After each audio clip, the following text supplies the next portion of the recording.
స్టార్టింగ్లో ఒక బ్రేకింగ్ అందుతోంది పిఠాపురం నుంచి. పిఠాపురంలో ఒక ఆసక్తికర పరిణామం చోటు చేసుకుంది.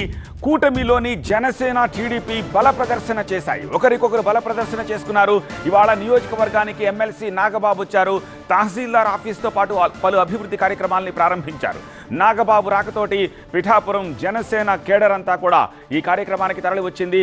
అయితే ఏ వేదికలోనూ పాలు పంచుకోలేదు తెలుగుదేశం పార్టీ స్థానిక నేత వర్మ. మరోవైపు జనసేన టీడీపీ కార్యకర్తల మధ్య పరస్పరం నినాదాల చిచ్చు కూడా రేగినట్టుగా తెలుస్తోంది. జై వర్మ అంటూ, జై టీడీపీ అంటూ నినాదాలు చేశారు వర్మ అభిమానులు. అదే టైంలో జై జనసేన, పిఠాపురం పవన్ అడ్డా అంటూ జనసేన కేడర్ కూడా ప్రతిగా నినాదాలు చేశారు. నినాదాలు వినిపించిన అక్కడే కనిపించిన కూటమి సామరస్యాన్ని మనం చూడొచ్చు. అయితే శ్రేణులైతే వచ్చాయి, కానీ వర్మ ఈ ప్రోగ్రాంకి అయితే రాలేదు.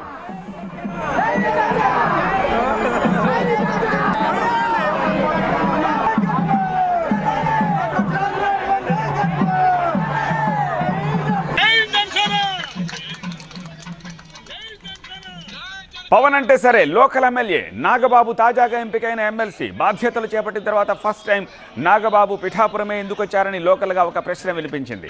దానికి లోకల్ కేడర్ సమాధానం ఇచ్చారు. నాగబాబు ఓటర్ ఐడిని పిఠాపురం మార్చుకున్నారని, ఇకపై రెగ్యులర్గానే వస్తూ ఉంటారని చెప్పుకొచ్చారు.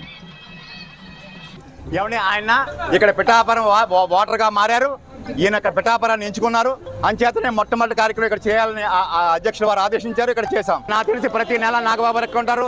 ఏదో ఒక అభివృద్ధి కార్యక్రమాన్ని, డెవలప్మెంట్ కార్యక్రమాన్ని స్టార్ట్ చేస్తాం ఇక్కడ.